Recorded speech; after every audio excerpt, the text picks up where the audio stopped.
जो हम कॉन्सेप्ट्स आज पढ़ेंगे वो है conceptualising research problem, purpose and hypothesis, जो कि करिकुलम का बेसिकली थर्ड वो है लेक्चर है, यूनिट है। इसमें हम रिसर्च प्रॉब्लम्स को समझेंगे कि कैसे ये डिफाइन होती है और इसका मतलब क्या है। इसके अलावा रिसर्च पर्पस और रिसर्च हाइपोथेसिस जो हमारा क्लेम होता है। सबसे पहले ये हमारे आज के ऑब्जेक्टिव्स हैं। काफ़ी सारे नज़र आ रहे हैं, वैसे है इतने नहीं, मतलब आसान है, कवर हो जाएंगे। बेसिकली यहाँ एक कोट है एक रिसर्चर का, और वो कहते हैं कि research is to see what everybody else has seen and to think what nobody else has thought. ठीक है, कि मतलब रिसर्च का मतलब ये है कि जो हर कोई देखता तो है लेकिन कोई सोचता नहीं है कि ये क्यों ऐसा है।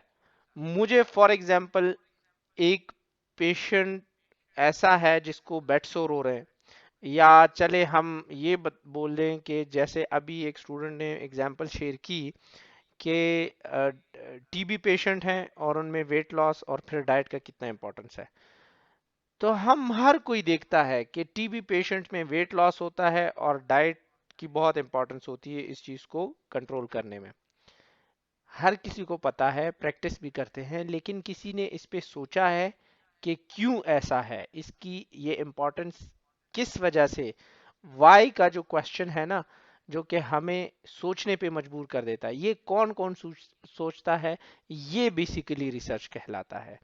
जरूरी नहीं है कि हर बंदा उठ के लेबोरेटरी में बैठे और वो जो है उसको कोई पैरामीटर्स उठा लें या कोई भी क्वेश्चनर उठा के उसके बारे में डेटा कलेक्शन करके प्रैक्टिकल एम्पेरिकल रिसर्च करके कहे कि ये ऐसा है, उस क्यों का जवाब मिले। बल्कि रिसर्च का मतलब है कि जो ऑलरेडी अवेलेबल पेपर्स हमारे पास पब्लिश्ड है, जो ऑलरेडी इस्टेब्लिश्ड फैक्ट्स है हमारे पास, उसको जानना भी रिसर्च कहलाता है।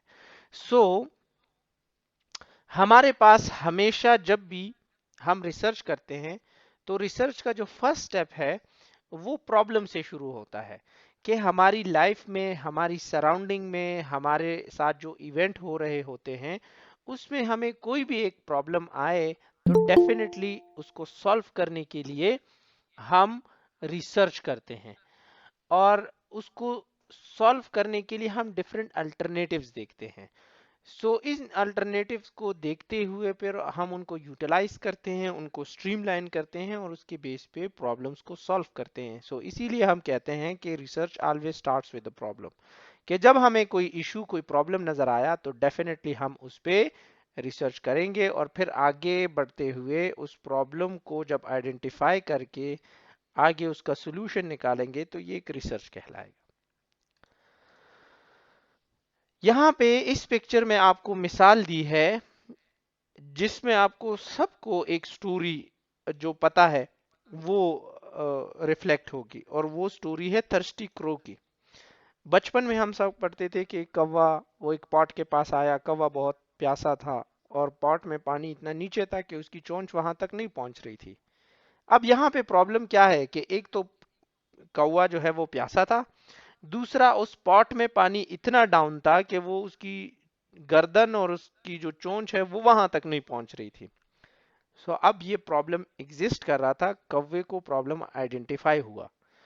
जब उसने प्रॉब्लम आइडेंटिफाई किया तो उसने सोचा, और सोच के उसने कंकर उठाए और ये उसने उस पॉट में डाल दिए। और जब उसने पॉट में ये कंकर डाले तो पॉट का पानी ऊपर आया और उसका चोंच वहां तक पहुंचा, और फिर उसने वो पानी पिया, उसकी प्यास खत्म हो गई, मतलब उसका प्रॉब्लम सॉल्व हो गया और वो चला गया। अब ये भी बाकायदा एक रिसर्च है कि जब सोचने पे उसने ये काम किया और उसका वो प्रॉब्लम सॉल्व हुआ। Simply this is an example of research. हमारे पास जब हम प्रॉब्लम की बात करते हैं तो problem is basically a question that is raised for enquiry, consideration और सोल्यूशन। कोई भी क्वेश्चन हमारे पास आए, सामने आए, जो कि हमें मजबूर करे कि उस पर इंक्वायरी करें, उसको कंसिडर करें और उसके सोल्यूशन के लिए कोशिश करें, वो हमारे पास बेसिकली फर्स्ट स्टेप होता है कि हम उस पर रिसर्च करें। तो सवाल यहां ये पैदा होता है कि क्या हर प्रॉब्लम रिसर्चेबल होता है या नहीं। तो उसके हमारे पास ये एग्जांपल्स हैं कि हाँ, डिपेंड करता है कि सवाल को या प्रॉब्लम को हम किस तरह परसीव करते हैं। ठीक है, हमारी थिंकिंग उसके बारे में क्या है। फॉर एग्जाम्पल यहाँ पे आप ये देखें कि वो प्रॉब्लम जो रिसर्चेबल नहीं है, नॉट रिसर्चेबल, ठीक है। सो क्वेश्चन ये होता है कि should I put my youngster in pre school.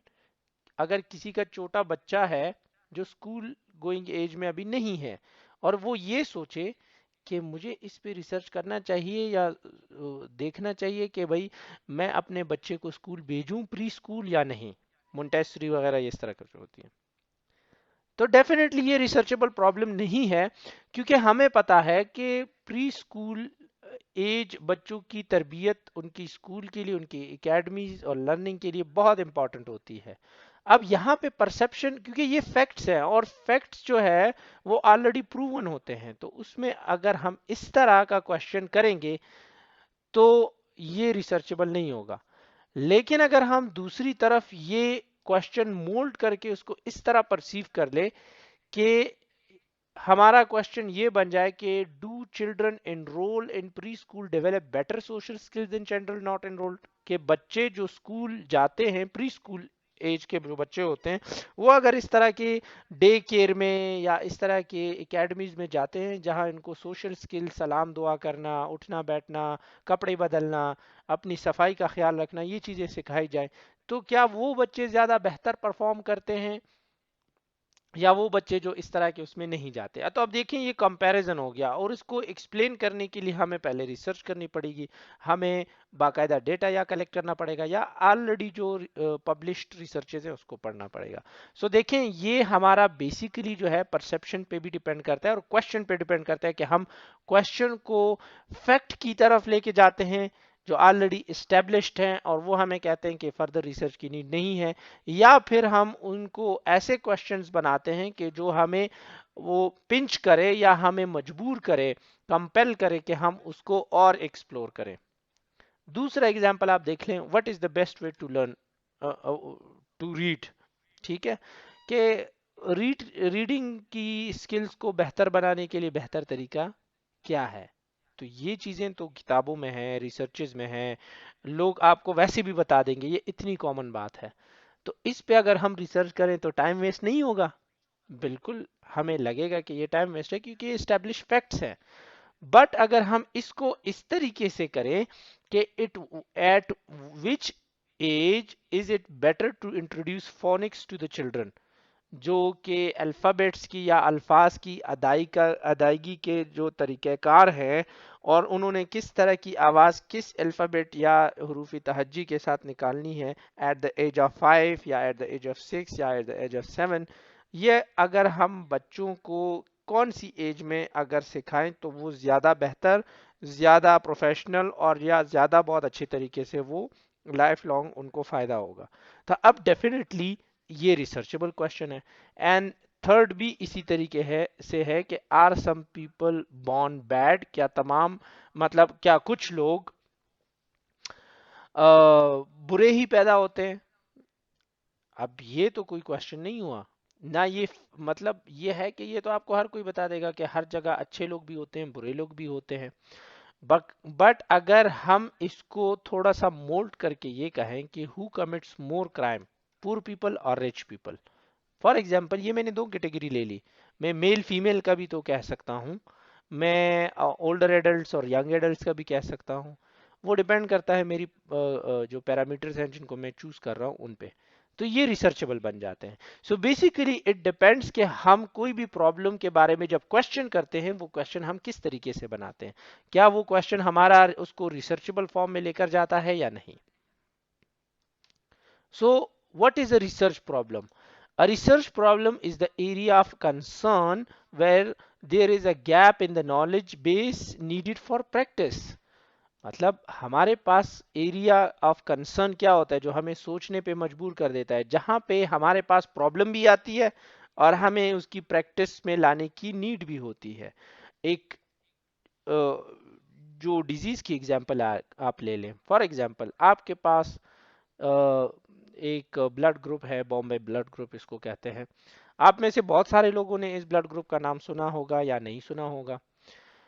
अब इसमें जो हमारे पास एबीओ ग्रुप जो सॉरी एबीओ ब्लड ग्रुपिंग जो सिस्टम है वो मैच नहीं करता, क्योंकि ये हमारे पास बहुत ही रेयर कंडीशन है जिसमें ये ब्लड ग्रुप होती है। इस तरह का अगर पेशेंट आपके पास आया तो आप क्या करोगे? डेफिनेटली अब उस पेशेंट को अगर तो ब्लड की नीड है और आपके पास ये ब्लड ग्रुप अवेलेबल नहीं है, तो ये तो आपको सोचने पे मजबूर कर देगा। This will be the area of concern where you will think that you do not have knowledge about it and you need some guidelines or some knowledge or some proof to bring it into your practice, और फिर उसके base पे आप उस patient की care करें या उसकी ट्रीटमेंट करें। तो इसीलिए ये हमारे पास रिसर्च प्रॉब्लम इसको कहते हैं कि जहाँ पे वो हमें मजबूर कर दे या हमें सोचने पे हमारे कंसर्न में ये बात आ जाए कि अब यहाँ पे हमारे पास कोई गैप है इन आर नॉलेज जो कि हमारी प्रैक्टिसेस को हिंडर कर रहा है। So, in a published study, the research problem usually identify the area of concern for particular population। कि अगर तो आप में से कोई भी बंदा ये एक पेपर उठा ले, टीबी की ही एग्जांपल ले लें, और आप जब उसके बारे में वो सोच रहे हो, आपको पता चलता है कि पंजाब में कोई एक डिस्ट्रिक्ट है जहाँ पे बहुत कॉमन है टीबी। तो आप एरिया ऑफ कंसर्न है एक पार्टिकुलर पॉपुलेशन में, एक डिस्ट्रिक्ट में। क्यों? क्योंकि वहां पे फिर आप देखते हो कि वहां पे ये ईंटों की भट्टियां बहुत है, वहां पे कारखाने रबड़ के हैं, वहां पे प्लास्टिक इंडस्ट्रीज में लोग काम करते हैं, मार्बल इंडस्ट्रीज में काम करते हैं, जिनकी वजह से उनकी एक्सपोजर जो है वो बढ़ जाती है for being the victim of TB. सो ये हमारे पास एरिया ऑफ कंसर्न आइडेंटिफाई करता है। सेकेंडली, ये हमारे पास उस प्रॉब्लम पे काम करने और रिसर्च करने की इंपॉर्टेंस बताता है, सिग्निफिकेंस ऑफ द प्रॉब्लम बताता है। And then also it gives us the background for the problem, कि ये जब हम हमारे पास जो ऑलरेडी पब्लिश स्टडीज होती है, जो रिसर्च आर्टिकल होते हैं, तो वो हमें गाइड करते हैं कि बेसिकली अगर कोई प्रॉब्लम एग्जिस्ट कर रहा है तो उसकी बैकग्राउंड रीजंस या एसोसिएटेड फैक्टर्स क्या क्या है। तो वो हमारी इंसाइट बढ़ाता है, हमारी नॉलेज बढ़ाता है, और जिसके बेस पे फिर हम फर्दर रिसर्च करते हैं। And also it outlines the need for additional study, क्योंकि जाहिर सी बात है अगर रिसर्च जो है वो पब्लिश हो चुकी है तो वो तो उसके फाइंडिंग्स भी आ गए, लेकिन हर रिसर्च का मतलब ये नहीं है कि वो उस प्रॉब्लम को 100% सॉल्व करेगा, बल्कि उसके कुछ कंपोनेंट को आंसर करने की कोशिश करेगा। और डेफिनेटली उसके बाद जब रिकमेंडेशन का सेक्शन आप देखते हो रिसर्च आर्टिकल्स में, तो आपको पता चलता है कि उसमें रिसर्चर ने हमेशा कुछ ना कुछ रिकमेंड किया होगा दूसरे लोगों को कि अगर वो इस पे काम करना चाहें तो फला फला चीज को भी ये एक्सप्लोर कर सकते हैं related to that specific phenomena. So how to identify research problem. Research problem हम आइडेंटिफाई कैसे करते हैं? एक तो हमारे पास क्लिनिकल प्रैक्टिस है, बीइंग डॉक्टर्स, नर्सेज और हेल्थ केयर प्रोफेशनल्स। दूसरा ये है कि हमारे पास ऑलरेडी जो पब्लिश आर्टिकल और रिसर्चेज होती हैं उनका लिटरेचर रिव्यू करके हम बहुत सारी इंसाइट ले सकते हैं और उसमें से प्रॉब्लम्स आइडेंटिफाई कर सकते हैं। उसमें हमें गैप्स नजर आएंगे, जितनी हमारी नॉलेज बढ़ती है किसी चीज के बारे में तो उतना हमें उसमें पता चलता है कि क्या क्या स्ट्रेंथ्स हैं और क्या क्या वीकनेसेस हैं। तीसरा ये कि उसकी थ्योरीज जो होती हैं, उसकी जो बैकग्राउंड इंफॉर्मेशन होती है, उसके बारे में जो ऑलरेडी स्टैब्लिश फैक्ट्स होती हैं, लॉज, थ्योरी या इस तरह की कोई भी जो है वो डेवलप्ड नॉलेज होती है, तो उनसे भी हमें नॉलेज मिलती है और उसमें फिर हमें गैप्स नजर आना शुरू हो जाते हैं। पीयर इंटरेक्शन, आपके साथ कोई कुलीग मिला और उन्होंने आपको, जैसे मैंने आपको अभी एक blood group new type of blood group है जो कि बहुत रेयर कंडीशन है, उसकी मिसाल दी और आपने उसका नाम सुना अपने कुलीग से, फिर आप घर गए और उस पर लिटरेचर रिव्यू किया, बहुत सारे आर्टिकल्स देखे, बुक्स उठाई, उसके बारे में सर्च किया, तो उसमें भी आपको प्रॉब्लम्स आइडेंटिफाई होते हैं रिसर्च के कि ये वाला पाकिस्तान में किसी ने इस पे काम किया या नहीं, और इस तरह ब्लड ग्रुप के लोगों की प्रिवेलेंस क्या है पाकिस्तान में, और इसके अलावा अगर ये पेशेंट्स हमारे पास हॉस्पिटल में आ भी जाएं तो हमारे पास क्या अल्टरनेटिव है कि इनकी ट्रीटमेंट की जाए। एंड सिमिलरली रिसर्च प्रायोरिटीज के हमारी अपनी इंटरेस्ट क्या है, किस चीज़ के बारे में। देखें, रिसर्च एक ऐसा कॉन्सेप्ट है, एक ऐसा सब्जेक्ट है या एक ऐसी फील्ड है जो कि हमेशा हमेशा इंटरेस्ट पे डिपेंड करती है। आपका किसी टॉपिक या किसी एरिया या फील्ड में इंटरेस्ट नहीं हो और आपको कोई मजबूर करे कि आप इस पे रिसर्च करें, कभी भी उस पे रिसर्च नहीं होगा या उसका आउटकम कभी भी वो डिजायर्ड आउटकम नहीं आएंगे, क्योंकि ये जोर जबरदस्ती वाली चीज नहीं है, ये इंसान अपने पैशन से करता है। So these are the sources with the help of which we identify research problem about different phenomena. Some of the examples can be, for example, describe the spread of bird flu and its potential influence on global health। के bird flu का फैलाव और इसके असरात जो दुनिया भर में या लार्जर पॉपुलेशन पे कैसे होते हैं, उसको जब डिस्क्राइब करने के लिए कोई रिसर्च करे तो ये एक एग्जांपल है उसकी। दूसरा ये है कि relationship among the variable minute of exercise per day, type of food and children's weight, के हम एक रिलेशनशिप मालूम कर लें कि जो बच्चे एक ख़ास टाइप का फूड या उनकी फूड जो है वो प्रैक्टिसेस क्या है, क्या खाते हैं क्या नहीं खाते, और फिर एक्सरसाइज कितना करते हैं दिन में, उनके वेट पे उन इन दो चीज़ों का क्या इफेक्ट है। Junk food for example burgers और फास्ट फूड और ये सारी चीज़ें इस्तेमाल करते हैं, एक्सरसाइज दिन में कुछ नहीं करते, ना क्रिकेट खेलते ना फुटबॉल खेलते हैं, कोई भी गेम नहीं करते खेलते जिसमें वो फिजिकली इन्वॉल्व हो, और फिर हम उनका अगर वेट चेक करें तो हमें पता चलेगा कि इसके बीच क्या रिलेशनशिप है। जब फास्ट फूड यूज करेंगे, एक्सरसाइज नहीं करेंगे, डेफिनेटली वेट ज्यादा होगा। सो ये भी एक रिसर्चेबल प्रॉब्लम है। Explore the experience of clinical practices, के न्यू नर्सेज आई हैं, गवर्नमेंट ने उनको इंडक्ट किया है, नए जॉब पे आए हैं, पहले प्राइवेट हॉस्पिटल्स में काम करते थे, अब जब वो गवर्नमेंट सेटअप में आए, डिफरेंट पॉलिसीज हैं, डिफरेंट प्रोसीजर्स हैं, डिफरेंट तरीकेकार हैं, फिर उनके एक्सपीरियंसेस को आप एक्सप्लोर करते हैं ऑन द क्लिनिकल साइड कि गवर्नमेंट में आने के बाद उनकी क्या एक्सपीरियंस है, तो ये भी एक रिसर्च प्रॉब्लम है। इससे भी आपको इंसाइट मिलेगी कि बेसिकली डिफरेंस क्या है, फैसिलिटीज किस में है, लोग सेटिस्फाइड किस में है, पेशेंट केयर प्रैक्टिसेस किस में अच्छे हैं। तो ये सारी चीज़ें ऐसी हैं जो कि हमारे प्रैक्टिसेस को भी डायरेक्टली इन्फ्लुएंस करती है।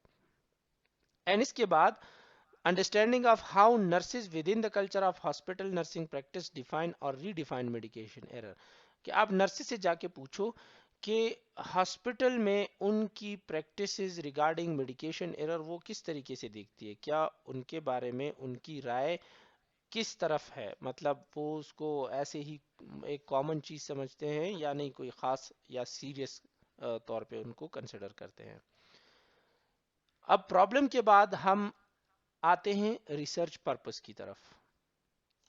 अब हम रिसर्च पर्पस में ये कहते हैं कि research purpose is basically concise clear statement of the specific goals और aim of the study that is generated from research problem, कि जब हमारे पास रिसर्च प्रॉब्लम आइडेंटिफाई हुआ तो उसके बाद आपके पास जब प्रॉब्लम आया तो बहुत सारे उसके एसोसिएटेड साइड्स भी होंगे, एस्पेक्ट्स भी होंगे विच मस्ट बी एक्सप्लोर्ड, जिसके बारे में रिसर्च करना ज़रूरी है।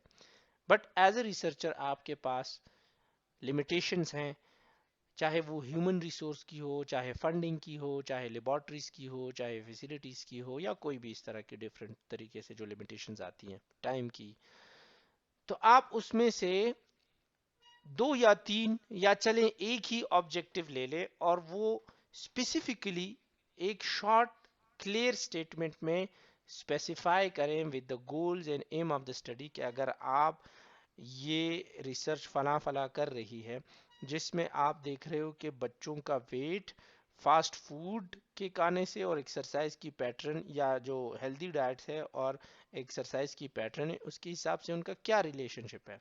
अब इसमें बहुत सारी चीज़ें आती हैं। इसमें तो डेफिनेटली फाइनेंशियल स्टेटस भी आता है, इसमें फिर बच्चों की अपब्रिंगिंग और पेरेंटिंग का स्टाइल भी आता है, इसमें जो स्कूल में वहाँ पे काउंसलर्स होते हैं या वहाँ पे जो गाइड्स होते हैं जो बच्चों को गाइड करते हैं रिलेटेड टू देयर हैबिट्स, उनकी प्रेजेंस भी डिपेंड करती है। तो ये बहुत सारी चीज़ें आती हैं, लेकिन आप सिर्फ ये दो ले लें कि चले इन सब को हम छोड़ के सिर्फ एक्सरसाइज और डाइट का जो पैटर्न है उसी पे रिसर्च कर ले, तो ये आपका रिसर्च पर्पस होगा जो आपकी बुनियादी तौर पे जो प्रॉब्लम है उसको रिफ्लेक्ट करेगा और बताएगा कि ये प्रॉब्लम आइडेंटिफाई हुई थी और इसमें ये क्लियरली हम सिर्फ दो चीज़ें ऑब्जेक्टिव हमारे या गोल्स जो हैं उसको सेलेक्ट करके उस पर रिसर्च करना चाह रहे हैं। So in a research process the purpose is usually stated after the problem. हमारे पास जो है वो पर्पस हमेशा या ज़्यादातर प्रॉब्लम के बाद ही, हम पहले प्रॉब्लम को फोकस करके लोगों को बताते हैं कि देखो प्रॉब्लम ये है, फिर इसके बाद हमने ये रिसर्च स्टडी क्यों की वो पर्पस हम उसके बाद बताते हैं।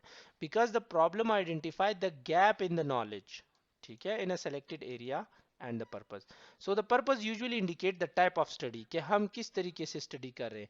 हम अगर एसोसिएशन मालूम कर रहे हैं क्वांटिटेटिवली, या एक्सप्लोर कर रहे हैं क्वालिटेटिवली, या फिर उसमें कोई इंटरवेंशन देखना चाह रहे हैं वो कर रहे हैं, या फिर जो है हम उनको ऑब्जर्व करके उनका आउटकम देखना चाह रहे हैं। तो ये जो पर्पस है ये हमारे डिफरेंट टाइप ऑफ स्टडी या रिसर्च के टाइप को बता रही कि ये बेसिक रिसर्च है, अप्लाइड रिसर्च है, ऑब्जर्वेशनल है या नॉन एक्सपेरिमेंटल है, और इंटरवेंशनल और एक्सपेरिमेंटल रिसर्च की टाइप है। सो की फ्रेजेस फॉर रिसर्च पर्पस, हम जब आमतौर पे अपने राइटिंग्स में रिसर्च पर्पस को बता रहे होते हैं लोगों को, तो आपको ये इन स्टार्टिंग लाइंस में मिलेगा कि जिसमें लिखा होगा little is non about the phenomena, finding of the previous studies are conflicting about this phenomena, या few studies of this have been done which due to which we are interested to uh, conduct this research study. So ये जो research purpose है ये basically justify करती है उस research को जो कि एज ए रिसर्चर कोई करना चाहे। सो रिसर्च जो पर्पस है वो क्वांटिटेटिव और क्वालिटेटिव में थोड़ा सा डिफरेंटली डिस्क्राइब होता है। क्वांटिटेटिव में जैसे हमने पहले पढ़ा था कि क्वांटिटेटिव में हमारे पास बेसिकली न्यूमेरिक्स या नंबर्स के थ्रू डेटा कलेक्शन होती है, और क्वालिटेटिव में हम फीलिंग्स को या वर्बली सब्जेक्टिवली एक्सपीरियंसेस को कलेक्ट करते हैं। सो क्वांटिटेटिव की तरफ पहले आते हैं और ये देखते हैं कि क्वांटिटेटिव में basically it identify and describe variable. इसमें हमारे पास वेरिएबल्स होते हैं जो हमने बायोस्टैट में पढ़ा था। अब जो पिछली एग्जांपल मैंने दी थी इसमें हमारे पास एक्सरसाइज हैबिट, दूसरा फूड हैबिट एंड तीसरा वेट, ये तीन हमारे पास बुनियादी तौर पे वेरिएबल्स हैं जिनके बीच हम रिलेशनशिप मालूम करना चाहते हैं। दूसरा ये है कि examining the relationship among variable, कि किस तरीके का रिलेशनशिप मालूम करना चाह रहे हैं।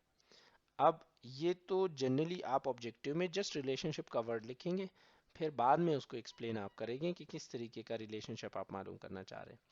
Determining the effectiveness of intervention, कि अगर तो हम कोई इंटरवेंशनल स्टडी कर रहे हैं तो हम पहले से उसके बारे में कोई क्लेम करेंगे, कोई हाइपोथेसिस बनाएंगे, या कोई अंदाज़ा हमारा जो एक गेस है वो इस्टेब्लिश करेंगे कि अगर तो हम ये फलां काम ऐसे ऐसे करेंगे, अगर हम फास्ट फूड कम खाएंगे और एक्सरसाइज ज़्यादा या रेगुलर करेंगे तो हमारा वेट जो है वो कंट्रोल में होगा।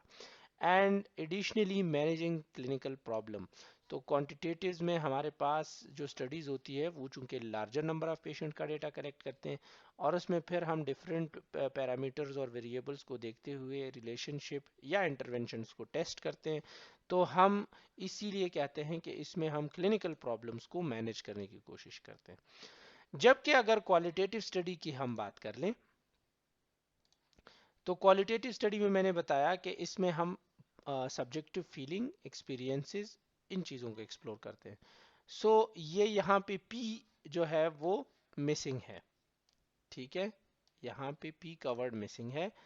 और इसमें हम एक्सप्लोरिंग द फिनोमिना, कोई भी कॉन्सेप्ट को एक्सप्लोर करते हैं या थ्योरीज बनाते हैं, मतलब नॉलेज जनरेट करते हैं, या एग्जामिन करते हैं जो ऑलरेडी इस्टेब्लिश प्रैक्टिसेस हैं डिफरेंट कल्चर्स में, डिफरेंट जो है वो किसी भी फील्ड में। एंड इसके बाद हिस्टोरिकल इवेल्युएशन करते हैं। ये हमारे पास बुनियादी तौर पे इथनोग्राफिक और एंथ्रोपोलॉजिकल रिसर्चेज जो होती है जिसमें हम हिस्ट्री के बारे में थोड़ा सा एक्सप्लोर करते हैं, तो वो हमारे पास क्वालिटेटिव रिसर्च में हम करते हैं। और इसमें हमारा जो पर्पस होता है वो इस तरीके से डिफाइन होता है जो मैंने ये इन दोनों में बताई। इनमें हम पर्पस को इन तरीकों से बताते हैं, या तो हम purpose of the study is to identify and describe the relationship among the use of fast food, habit of regular exercise and its effect on the weight of the individual, ठीक है। और अगर हम इसको क्वालिटेटिव में लेकर आ जाएं तो हम इसको ऐसे बनाते हैं कि the purpose of this study is to explore the understanding or the experiences of the parents related to the use of fast food, and the difference in their exercise pattern along with the control of the weight of their children। तो आप देखें इसमें exploration हो गई और इसमें identification हो गई।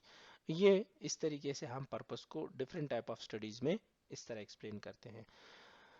So now in this exercise we will look into these points which says the examining the feasibility of problem and purpose, कि जो हमारे पास रिसर्च प्रॉब्लम और पर्पस होता है उनकी फिजिबिलिटी है क्या।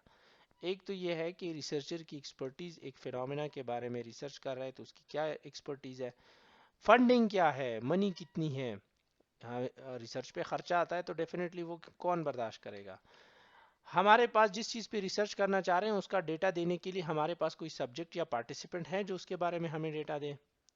अगर तो जैसे मैंने ब्लड ग्रुप वाली एग्जांपल दे दी, आपको पता ही नहीं है कि इस तरह के ब्लड ग्रुप वाले कौन है, इनका कोई रजिस्ट्री है, कोई रिकॉर्ड है, ब्लड बैंक्स को पता होता है, किसी का नोन है नहीं, तो इस तरह के उसके लिए आपको मिलियंस ऑफ पीपल का टेस्ट करना पड़ेगा ब्लड ग्रुप, फिर उसके बाद आपको जो है वो सैंपल मिलेगा।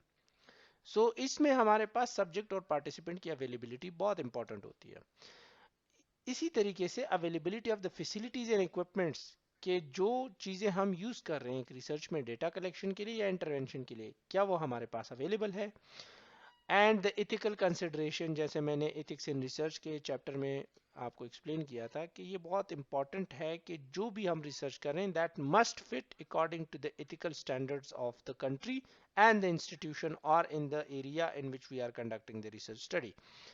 और इसके बाद पर्सनल इंटरेस्ट, जो मैंने पहले भी स्लाइड में बताया कि जब तक किसी इंसान का पर्सनल इंटरेस्ट किसी फील्ड में, किसी फिनोमिना में नहीं होगा, वो रिसर्च नहीं कर सकता उसमें। जहां पे हम प्रॉब्लम और पर्पस की हमने बात की, तो हम इसको एग्जामिन करने के लिए उस पर पहले कुछ क्रिटिक भी करते हैं, और वो इस तरह है कि are the problem and purpose of the study clearly and concisely expressed, कि अगर एक रिसर्च स्टडी है और मैं एज ए रीडर उसको पढ़ रहा हूँ, आपने जो रिसर्च स्टडी की है, तो मैं पहले क्वेश्चन करूंगा कि इस रिसर्चर ने प्रॉब्लम और purpose of the study clearly बताया है या नहीं। अगर नहीं बताया तो फिर इंटरेस्ट लूज हो जाएगा, वो फिर मजा नहीं आएगा उसको पढ़ने में। इसके बाद है does the purpose identify the variables, population and setting of the study, कि किस चीज के बारे में रिसर्च कर रहे हैं, किन से डेटा लिया गया और कहाँ पे डेटा लिया गया, सेटिंग्स क्या है, कौन सी कंट्री, कौन से डिस्ट्रिक्ट, कौन से हॉस्पिटल। इस तरीके से हमें ये इंफॉर्मेशन जरूर मालूम होनी चाहिए। Are the problem and purpose significant to generate nursing knowledge, nursing की फील्ड में जो हम रिसर्च कर रहे हैं, क्या वो हमारे नर्सिंग की फील्ड को फ़ायदा देने के लिए जो प्रॉब्लम और पर्पस है उस पर अगर हम रिसर्च करें तो वो फ़ायदेमंद है या नहीं है। And was it feasible for the researchers to study the problem and purpose identified, कि जो जिस रिसर्चर ने या जिन रिसर्चर्स ने उस प्रॉब्लम और पर्पस को आइडेंटिफाई करके उस पर रिसर्च स्टडी की है, क्या वो उनके लिए फिजिबल था। फॉर एग्जाम्पल, एक सिविल इंजीनियर उठ के वो डायबिटिक फुट पे रिसर्च करे, तो क्या वो फिजिबल है उसके लिए? तो ये सारे क्वेश्चंस हैं जो कि हम, या एज नर्स हम ये कहें कि मैं इलेक्ट्रिकल सर्किट्स पे रिसर्च करना चाहता हूँ, तो ये फिजिबिलिटी इसकी नहीं बनती क्योंकि ये हमारी एक्सपर्टीज नहीं है। सो ये भी देखना है कि रिसर्चर्स की एक्सपर्टीज क्या है एक रिसर्च स्टडी को कंडक्ट करने में। अब हम आते हैं रिसर्च ऑब्जेक्टिव्स की तरफ। Research objective is basically a clear concise declarative statement. जैसे हमने पर्पस के बारे में कहा, तो सिमिलरली यहाँ पे भी ये हमारे पास एक क्लियर कॉन्साइज डिक्लेरेटिव जो कि जाहिर करता है कि हमारा बेसिकली इंटरेस्ट क्या है, हमारा इरादा क्या है इस रिसर्च को कंडक्ट करने के हवाले से, हम कौन कौन सी चीजें करना चाह रहे हैं, और ये हम प्रेजेंट टेंस में करेंगे। ठीक है, to examine the relationship of the use of fast food and its effect on the weight gain, to understand the effect or the relationship of regular exercise with the weight gain, और जो wait status है बच्चों का। अब ये यहाँ पे present tense में हमने डिक्लेयर किया या बहुत शॉर्टली बताया कि ये हमारे ऑब्जेक्टिव्स हैं, गोल्स हैं, जिनके जरिए हम ये रिसर्च स्टडी करके ये फाइंडिंग्स लेना चाहते हैं। So the objectives directing qualitative studies commonly are broader in focus and include variable or concept that are more complex and abstract than those of the quantitative studies। ये याद रखेंगे, qualitative study चूंकि हमारे पास ये इस तरह की स्टडीज लाइफ एक्सपीरियंसेस को या सब्जेक्टिव नेचर की होती है, जिसमें हम अल्फाज के थ्रू जो है वो अपने रिजल्ट्स को निकालते हैं, तो ये बहुत कॉम्प्लेक्स नेचर की होती है। इसके लिए आपके पास इंटरप्रिटेटिव नेचर का होना बहुत ज़रूरी है आपको। और सिमिलरली एब्स्ट्रैक्ट होती है। एब्स्ट्रैक्ट का मतलब कि एक सेंटेंस से या एक जुमले से आप बहुत सारे मतलब निकाल सकते हो, जबकि क्वांटिटेटिव स्टडी में ऐसा नहीं होता। क्वांटिटेटिव स्टडी में शॉर्ट, डायरेक्ट और बहुत सिंपल स्टेटमेंट होती है। यहाँ पे दो एग्जाम्पल दी है। फॉर एग्जाम्पल, क्वांटिटेटिव की आप एग्जाम्पल ले लें, to identify the association between hypoglycaemia history and development outcome. अब देखें, ये एसोसिएशन मालूम कर रहा है हाइपोग्लाइसीमिया हिस्ट्री और इसके साथ साथ उसके जो आउटकम्स हैं उसके बारे में। ये क्वांटिटेटिव है, स्ट्रेट फॉरवर्ड है। जबकि क्वालिटेटिव को अगर हम देखें तो क्वांटिटेटिव कहता है कि describe families perception about social and emotional consequences for the children resulting from school participation. के फैमिलीज की परसेप्शन को एक्सप्लोर किया जाए about the social and emotional consequences जो बच्चों को स्कूल के पार्टिसिपेशन के दौरान उन कॉज होती है या उनको जो है वो उनमें डेवलप होती है। तो अब ये परसेप्शंस और इसके अलावा फिर कॉन्सिक्वेंसेस और फिर उनके स्कूल पार्टिसिपेशन में जो इमोशनल एंड सोशल होती है, ये सारे सब्जेक्टिव वर्बल इन नेचर होती है। सो ये क्वालिटेटिव थोड़ा सा कॉम्प्लेक्स है।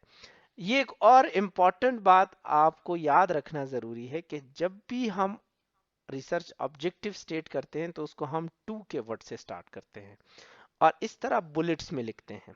ठीक है, कि हमने टू आइडेंटिफाई द एसोसिएशन और to describe the families perception. तो ये टू का वर्ड हमारे पास ऑब्जेक्टिव में हर जगह इस्तेमाल होता है। अब पर्पस और ऑब्जेक्टिव क्या है ये समझे, इसमें डिफरेंस क्या है। So purpose is basically to describe the effect of hypoglycemia on development in group of children with hyperinsulinism।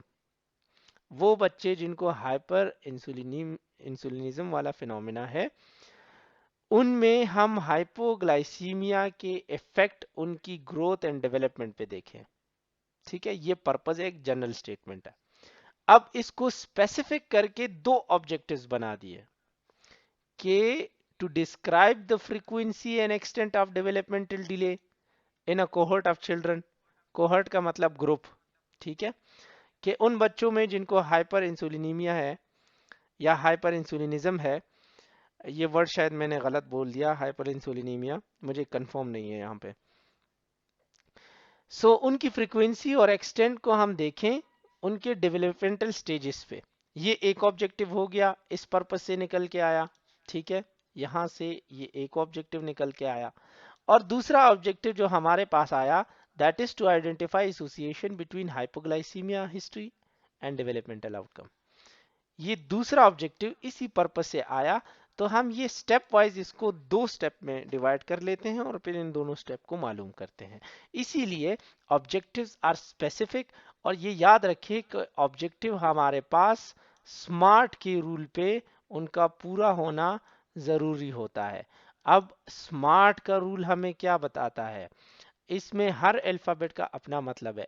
S का मतलब स्पेसिफिक, एम का मतलब मेजरेबल, ए का मतलब अटेनेबल, आर का मतलब रियलिस्टिक एंड टी का मतलब टाइम बाउंड। कि कोई भी अगर हम स्टडी में, रिसर्च में ऑब्जेक्टिव को गेन करना चाह रहे हैं तो उसका स्पेसिफिक होना जरूरी है, जैसे हमने दो में उनको स्पेसिफाई किया। मेजरेबल होना चाहिए कि हम उसको नोट कर सके, ऑब्जर्व कर सके, उसके बारे में डेटा ले सकें रियलिस्टिकली। ये आर का मतलब रियलिस्टिक इसीलिए है। अटेनेबल, वो अचीवेबल हो, और टाइम बाउंड हो कि एक खास टाइम में उसका रिजल्ट आए। ऐसा नहीं है कि पूरी पूरी जिंदगी निकल जाए और उसका रिजल्ट ही नहीं आए, ठीक है। सो ऑब्जेक्टिव्स का स्मार्ट होना जरूरी है। Now coming to the research question, जब हम ऑब्जेक्टिव्स लिखते हैं किसी भी रिसर्च के, तो फिर उसके बाद उन ऑब्जेक्टिव्स के बेस पे हम अपनी रिसर्च क्वेश्चंस डिफाइन करते हैं, और ये एक स्टेप वाइज तरीका है। फॉर एग्जाम्पल यहाँ पे आप देखें कि research question is clear, concise, interrogative. ये डिक्लेरेटिव नहीं है, मतलब ये आपको सिंपली प्रेजेंट टेंस में बताने वाली बात नहीं है, बल्कि क्वेश्चन मार्क है, इंटरोगेटिव है, जिस पे आपने इंटरोगेशन या इंक्वायरी करनी होती है। Interrogative statement that is worded in the present tense, ठीक है, प्रेजेंट टेंस में होगा। इंक्लूड वन और मोर वेरिएबल, जो हमारे पास कॉन्सेप्ट है उससे रिलेटेड वेरिएबल्स होंगे। अगर तो क्वालिटेटिव है तो कॉन्सेप्ट होंगे, अगर क्वांटिटेटिव है तो वेरिएबल्स होंगे। And is express to guide the implementation of the quantitative और क्वालिटेटिव स्टडीज, कि जिसमें ये ऐसे तरीके से एक्सप्रेस हो कि ये हमें क्लियर कर दे कि ये क्वांटिटेटिव है या क्वालिटेटिव है।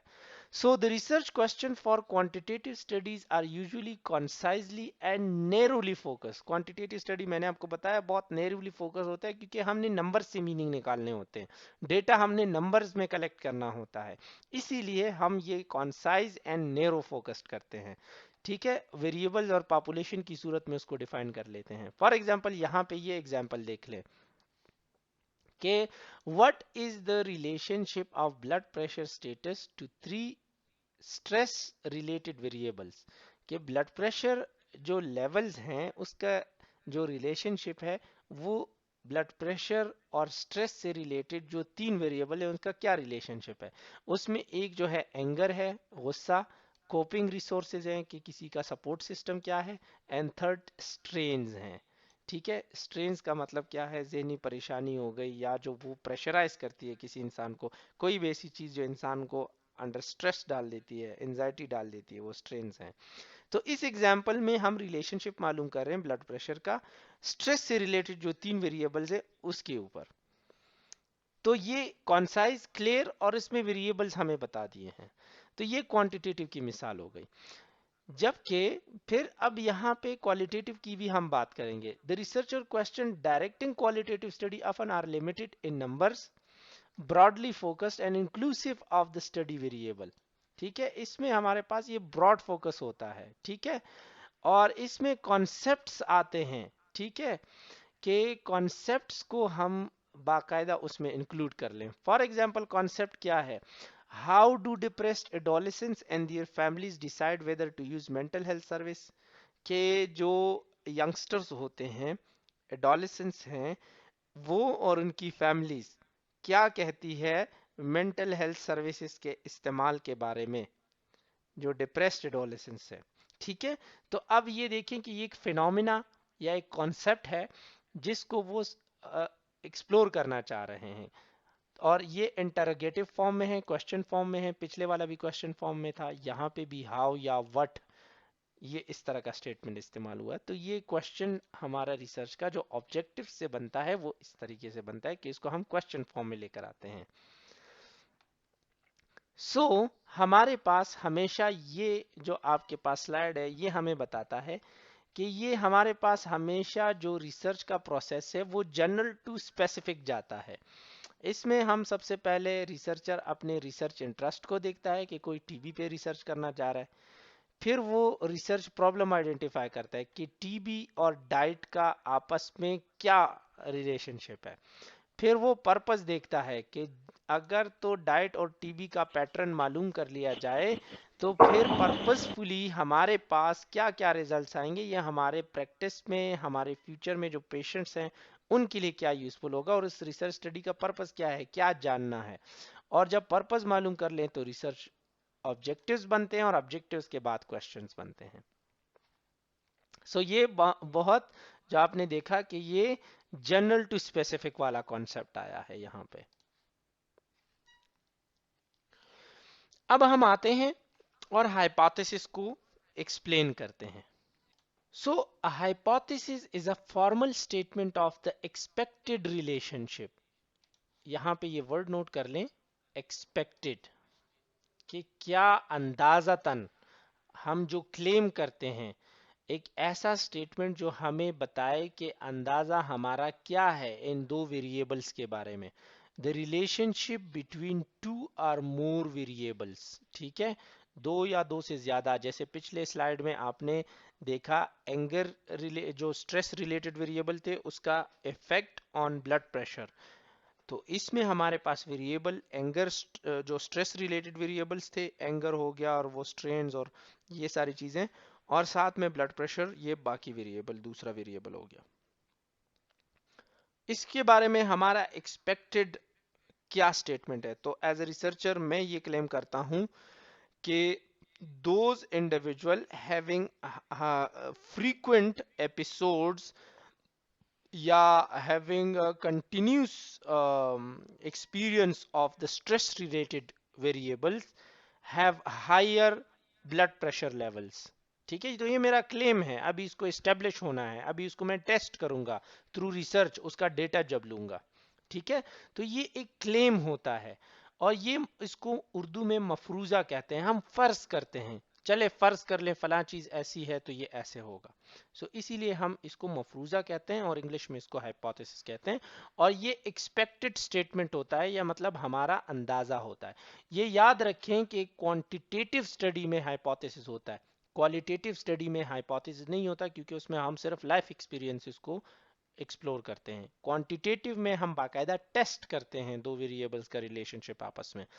The hypothesis translate the research problem and purpose into a clear explanation और अ प्रेडिक्शन, पेशेंट गोई करते हैं, ऑफ द एक्सपेक्टेड रिजल्ट और outcome of the study. As a researcher हम अपना अंदाजा लगाते हैं, जरूरी नहीं हो कि वो वैसे ही हो जैसे हम क्लेम करते हैं। ये यहाँ पे जरूरी है कि आप समझे कि हाइपोथेसिस के कितने टाइप हैं। तो हाइपोथेसिस के बहुत सारे टाइप्स हैं, तीन तो बहुत कॉमन है। इसमें एक टाइप जो है हमारे पास एसोसिएटिव हाइपोथेसिस है। It is a it proposes relationship among variable that occur or exist together in the real world so that when one variable changes the other changes।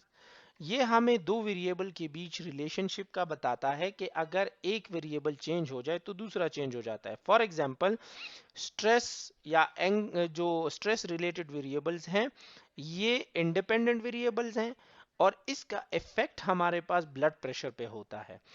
अगर तो किसी को स्ट्रेस हो और उससे रिलेटेड जो एंगर है, स्ट्रेन है, इस तरह की चीजें हैं, तो उनका ब्लड प्रेशर हाई रहेगा या ब्लड प्रेशर लेवल्स जो है वो डिरेंज्ड होंगे। ठीक है, इसमें हमारे पास इंडिपेंडेंट वेरिएबल का effect on the dependent variable ये देखा जाता है। और इसमें एसोसिएटेड हाइपोथेसिस, इसीलिए इसको कहते हैं कि ये दो वेरिएबल के आपस में एसोसिएशन को क्लियर करता है। It could be between the independent and independent, दोनों इंडिपेंडेंट के बीच भी हो सकता है, या it could be between the independent independent variable. For example यहाँ पे आपको एक और मिसाल दी है, dyspnoea, fatigue and sleep difficulty. इसका इफेक्ट या इम्पैक्ट जो है वो फंक्शनल परफॉर्मेंस को, अगर किसी नर्स को डिस्पनिया हो, ठीक हो, सॉरी ठीक है, फिर इसके बाद जो है वो फटीग भी हो, हर वक्त थकावट भी हो, घर की रिस्पॉन्सिबिलिटीज भी हो, ड्यूटी से रिलेटेड भी हो, स्टडीज की भी हो, और साथ में स्लीप डिफिकल्टी भी हो इन्हीं चीज़ों की वजह से, तो फिर इनका हॉस्पिटल में क्या प्रोडक्टिविटी होगी, क्या फंक्शनल परफॉर्मेंस होगा। तो ये इंडिपेंडेंट वेरिएबल है जो इसका इम्पैक्ट देखना चाह रहा है इस पे, ठीक है। सो इस तरीके से ये एसोसिएटिव हाइपोथेसिस कहलाएगा। दूसरा है causal hypothesis. Causal hypothesis purposes a cause and effect, के एक काम होता है तो दूसरे पे उसका इफेक्ट क्या होगा। उसका अगर एक इवेंट होता है तो उस इवेंट का दूसरे इवेंट के अकरेंस से क्या रिलेशनशिप है। It is the interaction between two और more variable which are referred as independent independent. जैसे इसमें फर्क क्या है, पिछले वाले में जो एसोसिएटिव था उसमें एसोसिएशन तो थी between the independent and independent, दोनों इंडिपेंडेंट थे, या इंडिपेंडेंट और डिपेंडेंट पे, जबकि कॉजल में हम इंडिपेंडेंट और डिपेंडेंट वेरिएबल के बीच कॉज एंड इफेक्ट देखते हैं। फॉर एग्जांपल इस स्लाइड में, इस एग्जांपल में आप देखें, होम टेली मॉनिटरिंग जो है, जैसे अगर कोई कार्डिक पेशेंट है और आपने उनको डिवाइस लगा दिया और होम पे जो है उनकी कार्डिक रिदम्स जो है वो नोट हो रही है।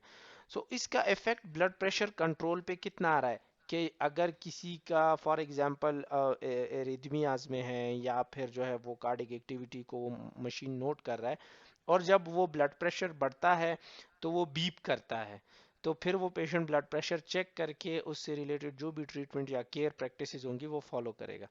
तो ये इंडिपेंडेंट वेरिएबल का डिपेंडेंट वेरिएबल जो कि ब्लड प्रेशर है, इस पर क्या क्या इफेक्ट है। And similarly community based monitoring जो होती है, जो इंडिपेंडेंट वेरिएबल है, इसका ब्लड प्रेशर कंट्रोल पे क्या इफेक्ट है। तो ये कॉज एंड इफेक्ट, कि अगर हम ये फला काम करेंगे तो फला पे इसका इफेक्ट कैसे होगा, ये कॉजल हाइपोथेसिस में हम करते हैं। अच्छा, अब जो बाकी टाइप्स हैं आप इसको बायोस्टेटिस्टिक्स में भी या पढ़ा होगा या पढ़ लेंगे हम नेक्स्ट लेक्चर्स में, जिसमें हमारे पास रिसर्च हाइपोथेसिस वर्सेस या नल हाइपोथेसिस एक होता है, और दूसरा रिसर्च हाइपोथेसिस या अल्टरनेट हाइपोथेसिस भी इसको कहते हैं। सो जो रिसर्चर जो क्लेम करता है, जो हाइपोथेसिस बनाता है, उसको रिसर्च हाइपोथेसिस कहते हैं, या अल्टरनेट हाइपोथेसिस उसको कहते हैं। और रिसर्चर के हाइपोथेसिस का साबित होना ज़रूरी नहीं है, तो इसीलिए इसको नलिफाई करने के लिए या उसको अपोज करने के लिए, उसको काउंटर करने के लिए एक और हाइपोथेसिस बनाया जाता है जिसको नल हाइपोथेसिस कहते हैं। तो यहाँ पे भी इसको थोड़ा सा एक्सप्लेन कर देते हैं कि a null hypothesis makes prediction that there will be no statistical significance difference or relationship between the independent and the dependent variable. What happens if the researcher cannot confirm anything, कि जो researcher ने claim किया है, अगर तो वो researcher ने जिस तरीके से क्लेम किया है कि अगर फला इंडिपेंडेंट वेरिएबल अगर तो टेली मॉनिटरिंग होगी घर पे, तो उन पेशेंट का ब्लड प्रेशर जो है वो ज़्यादा बेहतर तरीके से कंट्रोल होगा, ये ज़रूरी नहीं है कि ये साबित हो जाए। तो इसीलिए इसको वो कैंसिल करता है कि नहीं, अगर रिसर्चर कहता है कि हम अगर पेशेंट्स की टेली मॉनिटरिंग करेंगे हार्ट के फंक्शन की, तो उनका ब्लड प्रेशर कंट्रोल होगा, ये रिसर्च हाइपोथेसिस हो गया। अब इसके अगेंस्ट नल हाइपोथेसिस क्या कहेगा, कि चाहे आप टेली मॉनिटरिंग करें घर पे या ना करें, उनके ब्लड प्रेशर कंट्रोल पे उसका कोई इफेक्ट नहीं है, तो उसको नलिफाई करता है या जीरो कर देता है, इसीलिए इसको हम नल हाइपोथेसिस कहते हैं। So null hypothesis can be simple, complex और एसोसिएटिव और कॉजल, कोई भी इसमें हो सकता है। एग्जाम्पल हमारे पास ये दी है कि there will be no confirmable difference in mid-term examination score between those who arrive early to the class and those who either arrive late or skip the class, के एक रिसर्चर बोले कि वो बच्चे जो क्लास में रेगुलर आते हैं और जल्दी आते हैं उनके स्कोर्स बेहतर होंगे निस्बतन उन बच्चों के जो कि क्लास में या तो क्लास स्किप करते हैं या फिर लेट आते हैं। तो रिसर्चर ने तो ये क्लेम कर लिया। अब नल हाइपोथेसिस को बोलेगा कि नहीं ऐसा नहीं है, इसमें कोई अभी तक कंफर्मेबल डिफरेंस नहीं है कि जो बच्चे क्लास में जल्दी आते हैं उनके एग्जामिनेशन के मार्क्स या स्कोर बेहतर होंगे उन बच्चों से जो लेट आते हैं या क्लास स्किप करते हैं। तो उसको वो रिसर्चर क्लेम को नलीफाई करेगा। सो इसी तरीके से ये अल्टरनेट हाइपोथेसिस जो है, जैसे मैंने बताया कि ये रिसर्चर का हाइपोथेसिस होता है। ठीक है, जो रिसर्चर एक रिसर्च हाइपोथेसिस बनाता है उसको अल्टरनेट हाइपोथेसिस कहते हैं। और ये कहता है कि that a relationship exist between the two और मोर वेरिएबल, दो या दो से ज्यादा वेरिएबल के बीच कोई जो है वो एग्जिस्ट करता है। तो और इसमें भी हमारे पास जो है वो डायरेक्शनल नॉन डायरेक्शनल का एक अलग टाइप ऑफ हाइपोथेसिस है जिसको हम फिर बाद में भी एक्सप्लेन करेंगे। सो सिंपल हाइपोथेसिस और कॉम्प्लेक्स हाइपोथेसिस क्या है? Simple hypothesis state the relationship कि कोई चीज एसोसिएट करती है या किसी दो वेरिएबल के बीच कोई कॉजल रिलेशनशिप है, कॉज एंड इफेक्ट है बिटवीन द टू वेरिएबल्स। ठीक है, एक काम होगा तो दूसरा होगा, या एक काम अगर होने से ये दूसरा हो जाएगा। तो ये एसोसिएटेड या कॉजल हाइपोथेसिस है। जबकि कॉम्प्लेक्स हाइपोथेसिस जहां है हमारे पास रिलेशनशिप को बताता है, एसोसिएटिव कॉजल हाइपोथेसिस में तीन या इससे ज्यादा, ये दो वेरिएबल के बीच है। दो वेरिएबल, स्पेसिफिकली दो वेरिएबल के बीच अगर हो तो ये सिंपल है। अगर तीन या इससे ज्यादा चीजों के बारे में ये रिलेशनशिप देखना चाह रहा है तो फिर ये कॉम्प्लेक्स हाइपोथेसिस होगा। अब डायरेक्शनल एंड डायरेक्शनल की बात आ जाए तो डायरेक्शनल हाइपोथेसिस हमें यह कहता है कि इट स्टेट द नेचर के पॉजिटिव है या नेगेटिव है of the interaction between two or more variable. For example, relationship will be such that those who arrive early to the class will exhibit better midterm examination score than those who either arrive late or skip the class. तो positive ये है कि researcher claim करे कि जो बच्चे class में जल्दी आए और रेगुलर आए उनके मार्क्स ज्यादा बेहतर होंगे। तो देखो, एक चीज के बेहतर रेगुलर और पॉजिटिव साइड पे जाने से दूसरी चीज भी पॉजिटिव पे जा रही है। ठीक है, तो ये हमारे पास डायरेक्शनल है, वन डायरेक्शनल और पॉजिटिव है। दूसरा नेगेटिव जो है वो क्या है कि फॉर सपोज अगर कोई स्मोकिंग ज्यादा करेगा तो उसकी हेल्थ और खराब होगी, वो नेगेटिव साइड पे जाएगा। तो ये अपोजिट है, स्मोकिंग ज्यादा की हेल्थ खराब होगी, हेल्थ स्टेटस डाउन होगा, स्मोकिंग कम की हेल्थ स्टेटस इंप्रूव होगा। तो ये नेगेटिव डायरेक्शन शो कर रहा है, अपोजिट डायरेक्शन शो कर रहा है, तो इसीलिए इसको हम डायरेक्शनल हाइपोथेसिस कहते हैं। नॉन डायरेक्शनल हाइपोथेसिस हमें इस तरह की कोई चीज नहीं बताता, हमें कोई डायरेक्शन नहीं देता, does not predict the nature of the relationship के किस तरीके से इसका नेचर है, एक अगर एक एसोसिएशन है। There will be no relationship between the mid term examination score of those who arrive early to the class and those who arrive late or skip the class, but I do not know in which direction. मतलब ये कि researcher claim कर देता है कि कोई relationship तो है कि अगर क्लास में लेट आए या जल्दी आए, रेगुलर आए या नहीं आए, इसमें एक रिलेशनशिप तो है एग्जामिनेशन स्कोर के साथ, लेकिन अभी हमें कंफर्म नहीं है। जब हम डेटा कलेक्ट करके उस पर रिसर्च करेंगे तो हमें कंफर्म होगा। सो हमारे पास क्वांटिटेटिव रिसर्च में जैसे मैंने बताया कि हाइपोथेसिस टेस्टिंग हम करते हैं, और क्वालिटेटिव में हम हाइपोथेसिस टेस्टिंग नहीं करते। इसमें हम बेसिकली हाइपोथेसिस जनरेट करते हैं, इसमें हाइपोथेसिस होता नहीं है, हम उसको बनाते हैं जब हम रिसर्च कंप्लीट करके तो हमारे पास कोई आइडिया बनता है। ठीक है, हाइपोथेसिस बनाने का। ये कुछ क्वेश्चंस हैं जो कि हम करते हैं क्रिटिक के तौर पे ऑब्जेक्टिव क्वेश्चन और हाइपोथेसिस पे, कि क्या किसी रिसर्च की ऑब्जेक्टिव क्वेश्चन और हाइपोथेसिस बने हैं, स्टेटेड हैं किसी भी रिसर्च स्टडी में, आया ये उस पर्पस के बेस पे है जो पर्पस रिसर्च चाह रहा है कि इस पे रिसर्च हो, उनसे मैच कर रहे हैं या नहीं, और कोई स्टडी फ्रेमवर्क है, कोई थ्योरी है या कोई लॉ है जो इसको एक्सप्लेन कर रहा है, फ्रेमवर्क की बात जो हमने की। एंड देन हम बात करते हैं कि ऑब्जेक्टिव और क्वेश्चन आंसर किए गए हैं बाय द स्टडी और नॉट, और अगर है तो फिर हम लास्ट का ये क्वेश्चन करेंगे कि जो हाइपोथेसिस बना है वो इस स्टडी में बाकायदा एक्सप्लोर किया गया है, टेस्ट किया गया है या नहीं। जैसे हमने ये वेरिएबल्स की बात आ गई, थोड़ी सी रिपीटेशन है कि क्वालिटेटिव स्टडी में हम क्वालिटीज, प्रॉपर्टीज और characteristic of the person, things और सिचुएशन को बाकायदा एक्सप्लोर करते हैं, जबकि क्वांटिटेटिव स्टडीज में हम इन चीज़ों को मैनिपुलेट करके मेजर करते हैं रिसर्च में। क्वांटिटेटिव वेरिएबल में आपको पता है एक ऑर्डिनल होता है वेरिएबल, इंटरवल होता है, रेशो स्केल होता है और नॉमिनल होता है। ठीक है, इसमें हमारे पास आपको पता है ये वेरिएबल्स के टाइप है, दोनों क्वांटिटेटिव क्वालिटेटिव स्टडी में हम दोनों डिफरेंट डिफरेंट उसमें यूज करते हैं। जैसे ऑर्डिनल हो गया, इंटरवल हो गया और रेशो स्केल हो गया, तो ये हम क्वांटिटेटिव में यूज करते हैं, जो कि और नॉमिनल हो गया तो ये हम क्वालिटेटिव में यूज करते हैं। ठीक है, सो फॉर एग्जाम्पल यहाँ पे if 5-year-old subjects were asked to name their favourite color, then the variable would be qualitative। 5 बच्चों से आपने पूछा कि आप उनके वो आपको फेवरेट कलर्स बता दे, तो कलर के तो आपको नेम बताएंगे ना। अगर आपको रैंडमली वो 5 बता दे तो 5 का मतलब तो ब्लू भी हो सकता है, रेड भी हो सकता है, जब तक आपको ने हर नंबर को उनका कलर नहीं दिया। ठीक है, तो ये आपको ब्लू, रेड, वाइट या जो भी बता दे तो ये नेम हो गया, तो ये क्वालिटेटिव वेरिएबल हो गया।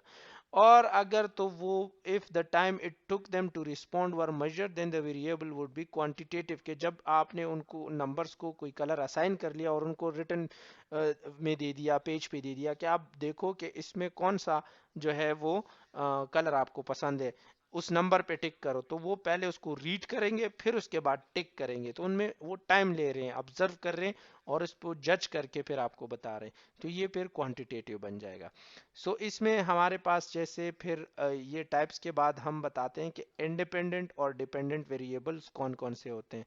सिंपल मैं बता रहा हूँ, इंडिपेंडेंट वो है कि जिसको हम मैनिपुलेट करते हैं, उसको चेंज कर देते हैं, तो उससे एसोसिएटेड जो दूसरा वेरिएबल होगा जो उस पर डिपेंडेंट है उसमें चेंज आएगा। फॉर एग्जांपल अगर हम एक्सरसाइज और ब्लड प्रेशर के रिलेशनशिप को देखें, तो आपको पता है कि ब्लड प्रेशर जो है वो डिपेंड करता है एक्सरसाइज के रेगुलरिटी पे।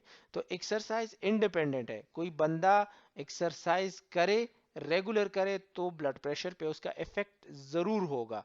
हाँ, ये जरूरी नहीं है कि भाई किसी को ब्लड प्रेशर है या नहीं है तो एक्सरसाइज करेगा या नहीं करेगा। आप ये नहीं बोल सकते कि इसको ब्लड प्रेशर है ये लाजमी एक्सरसाइज करेगा, इसको नहीं है ये एक्सरसाइज नहीं करेगा, क्योंकि ब्लड प्रेशर का एक्सरसाइज पे कोई इफेक्ट नहीं है, जबकि एक्सरसाइज का ब्लड प्रेशर पे है। तो एक्सरसाइज यहाँ पे इंडिपेंडेंट वेरिएबल हो गया और ब्लड प्रेशर जो है वो डिपेंडेंट वेरिएबल हो गया। इस तरीके से हमारे पास एक थर्ड चीज जो होती है वो एक्सट्रेनस वेरिएबल होता है। एक्सट्रेनस वेरिएबल तमाम स्टडीज में होता है, और ये साथ साथ जो हमारे पास डिफरेंट चीजें होती हैं, ये एक साइड लाइन उसमें और भी एडिशन कर रहा होता है अपनी तरफ से। ठीक है, फॉर एग्जांपल हमने एक्सरसाइज और ब्लड प्रेशर के रिलेशनशिप की बात की, तो वो तो डिपेंडेंट एंड डिपेंडेंट है। तो इसमें एक्सट्रेनस वेरिएबल जो है हमारे पास कोमॉब्स भी होंगे, कि फॉर एग्जांपल अगर किसी को जॉइंट डिजीज है, जॉइंट से रिलेटेड प्रॉब्लम है, ऑस्टियोआर्थराइटिस है, ऑस्टियोपोरोसिस है, या कोई कमजोरी है, वीकनेस है, तो डेफिनेटली उनके जो ब्लड प्रेशर और एक्सरसाइज है दोनों पे इफेक्ट करेगा। वो बंदा एक्सरसाइज नहीं कर पाएगा क्योंकि उसको जॉइंट पेन होगा। तो ये एक एडिशनल वेरिएबल है जो इन दोनों पे इफेक्ट कर रहा है। ठीक है, ये कंफाउंडिंग वेरिएबल भी इसको कहते हैं। और इसके साथ साथ डेमोग्राफिक वेरिएबल भी होते हैं। डेमोग्राफिक वेरिएबल जो हमारे पास रिसर्च पार्टिसिपेंट होते हैं, तो उनके जो कैरेक्टरिस्टिक होते हैं, एज हो गया, जेंडर हो गया, disease condition, education level, ethnic या कल्चरल बैकग्राउंड, ठीक है, तो ये सारी चीजें ऐसी हैं जो कि पर्सन टू पर्सन वेरी करती है और हर इंसान की अपनी होती है, डेमोग्राफीज होती हैं। ठीक है, तो ये डेमोग्राफिक वेरिएबल है जो कि फिर इन सब पे इफेक्ट कर रही होती है। इसमें हमारे पास दो चीजें हो, एक और है ऑपरेशनल वेरिएबल और कंसेप्चुअल वेरिएबल। कंसेप्चुअल वेरिएबल जो थ्योरेटिकल मीनिंग होती है, हम एक चीज के बारे में एक थ्योरी रखते हैं, हम उसके बारे में एक सोच रखते हैं। ठीक है, मतलब हमारी सोच में आ रहा है लेकिन प्रैक्टिस में हम उसको अप्लाई नहीं कर सकते, तो वो कॉन्सेप्चुअल वेरिएबल्स होते हैं, कॉन्सेप्चुअल डिफिनेशन उसको हम कहते हैं। जबकि जिन डेफिनेशंस को, जिन फिनोमिना को या जिन वेरिएबल्स को हम बाकायदा प्रोसीजर के थ्रू हम प्रोग्रेसिवली उस पे एक्ट करके उसको इस्तेमाल करते हैं या डिराइव करते हैं, और ये हमारे पास डिग्री ऑफ एग्जिस्टेंस शो कर रहा होता है कि कोई भी वेरिएबल है उसकी डिग्री ऑफ एग्जिस्टेंस है, या कितने हद तक वो हमारे पास सोसाइटी में in the real setting in the real world exist कर रहा है, तो वो हमारे पास ऑपरेशनल डेफिनेशन कहलाएगा। और ये कॉन्सेप्चुअल डेफिनेशन जो है, हम जब भी उसको अंडरस्टैंड करते हैं तो बेसिकली हम ऑपरेशनल डेफिनेशंस के थ्रू या ऑपरेशनल वेरिएबल्स के थ्रू उसको एक्सप्लोर करते हैं, अंडरस्टैंड करते हैं। तो वेरिएबल पे हम डिफरेंट ये क्रिटिक्स हैं जो हम करते हैं कि क्या इसमें इंडिपेंडेंट डिपेंडेंट वेरिएबल्स कौन से थे, आइडेंटिफाई हुए थे एक स्टडी में या नहीं, कॉन्सेप्चुअल और ऑपरेशनल डेफिनेशंस डिफाइन हुए थे या नहीं, फिर जो वेरिएबल्स के एट्रीब्यूट्स थे वो समराइज हुए थे, और इसमें कंफाउंडिंग वेरिएबल, एक्सट्रेनियस वेरिएबल या इस तरह की उनकी कंट्रोल के बारे में क्या नेसेसरी स्टेप लिए गए थे एक रिसर्च स्टडी में। ये उन बुक्स के रेफरेंसेस हैं जो कि इन स्लाइड्स को बनाने में इस्तेमाल हुए हैं।